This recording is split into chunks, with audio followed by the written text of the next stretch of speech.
Hello friends, welcome to Bano training tech channel. நம்ம இந்த வீடியோவில் பிவட் டேபிளில் ஒரே கிளிக்கில் எப்படி மல்டிபிள் ரிப்போர்ட் க்ரியேட் பண்ணுறது அப்படின்றதான் பார்க்க போகிறோம்.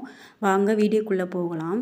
நம்ம இதுக்கு முன்னாடி எப்படி ஃபில்டர் பண்ணுறது அப்படின்றது நான் ஃபஸ்ட்டு போட்ட பிவட் டேபிள் வீடியோலேயே நான் சொல்லியிருக்கேன். ஸோ அதுக்கான வீடியோ லிங்க் நான் டிஸ்கிரிப்ஷனில் கொடுக்குறேன். அந்த வீடியோ ஒன்ஸ் நீங்கள் செக் பண்ணிக்கோங்க. அண்ட் தென் ஸ்லைசர் வச்சும் நம்ம எப்படி ஃபில்டர் பண்ணுறது அப்படின்றது பார்த்துருக்கோம். ஸோ அந்த லிங்க்கும் நான் கொடுக்குறேன், அதையும் நீங்கள் செக் பண்ணிக்கோங்க. ஓகேங்களா? ஓகே, ஃபஸ்ட்டு ஒரு பிவட் டேபிள் க்ரியேட் பண்ணிக்கலாம். அதுக்கு ஃபஸ்ட்டு அந்த டேபிளை செலக்ட் பண்ணிவிட்டு இன்சர்ட் ரிப்பனில் பிவட் டேபிள் ஆப்ஷன் போயிட்டு நம்ம பிவட் டேபிள் ஒரு நியூ ஒர்க் ஷீட்டில் க்ரியேட் பண்ணிக்க போகிறோம். இப்போ என்னென்ன ஃபீல்டை ஆட் பண்ணிக்கிறோம் அப்படின்றது பார்க்கலாம். ஃபஸ்ட்டு நான் ப்ராடக்ட் டீட்டெயில்ஸ் ஆட் பண்ணுறேன். நெக்ஸ்ட்டு டோட்டல் சேல்ஸ் ஆட் பண்ணுறேன். ரீஜியன் ஆட் பண்ணிக்கிறேன்.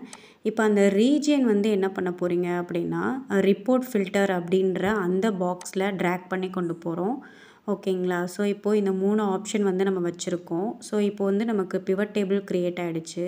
இப்போ அந்த ஃபஸ்ட்டு ரோவில் பார்த்தீங்கன்னா, நம்ம ரீஜியன் ஃபில்டரில் கொடுத்ததுனால அந்த ஃபஸ்ட்டு ரோவில் ரீஜியன் அப்படின்ற அந்த ஃபில்டர் க்ரியேட் ஆகிருக்கு.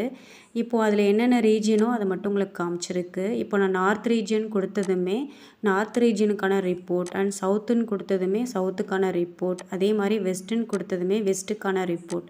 ஸோ இந்த மாதிரி உங்களுக்கு ஃபில்டர் பண்ணது இல்லையா?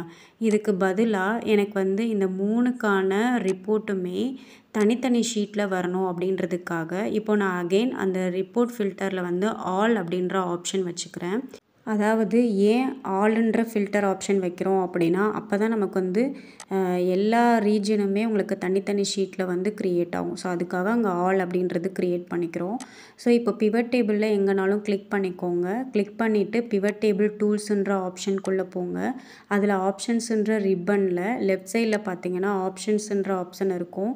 அதில் ஷோ ரிப்போர்ட் ஃபில்டர் பேஜஸ் அதை கிளிக் பண்ணிக்கோங்க. இப்போது நம்ம ரிப்போர்ட் ஃபில்டரில் எந்த field, so region field create பண்ணியிருந்தோம், அந்த ரீஜியன் ஃபீல்டு உங்களுக்கு அப்படியே காமிக்கும். இப்போ ஓகே கொடுத்ததுமே அந்த ரீஜியனில் என்னென்ன ரீஜியன்லாம் இருக்குதோ அது எல்லாமே உங்களுக்கு தனித்தனியாக ஒரு ஷீட்டில் ரிப்போர்ட்டாக க்ரியேட் ஆகிருக்கும். பாருங்கள், நார்த்துக்கு தனியாக ரிப்போர்ட், சவுத்துக்கு தனியாக ரிப்போர்ட், வெஸ்ட்டுக்கு தனியாக ரிப்போர்ட். ஸோ இந்த மாதிரி தனித்தனியாக உங்களுக்கு ரிப்போர்ட் க்ரியேட் ஆகிருக்கும். ஓகேங்களா? ஓகே, இந்த வீடியோ உங்களுக்கு அண்டர்ஸ்டாண்ட் ஆகிருக்கும் அப்படின்னு நம்புகிறேன். இந்த வீடியோ உங்களுக்கு பிடிச்சிருந்துச்சு அப்படின்னா லைக் பண்ணுங்கள், ஷேர் பண்ணுங்கள். நம்மளுடைய சேனல் இப்போ தான் ஃபஸ்ட் டைம் பார்க்குறீங்க அப்படின்னா மறக்காமல் சப்ஸ்கிரைப் பண்ணிக்கோங்க. அப்படியே பக்கத்தில் இருக்கிற பெல் ஐக்கானையும் கிளிக் பண்ணிவிட்டு ஆல்ன்ற ஆப்ஷன் கொடுங்க. அப்போ தான் நான் போடுற வீடியோ உங்களுக்கு நோட்டிஃபிகேஷனில் வரும். நெக்ஸ்ட்டு ஒரு யூஸ்ஃபுல்லான ஒரு வீடியோவில் பார்க்கலாம். தேங்க்யூ ஃபார் வாட்சிங் ஃப்ரெண்ட்ஸ். பபாய்.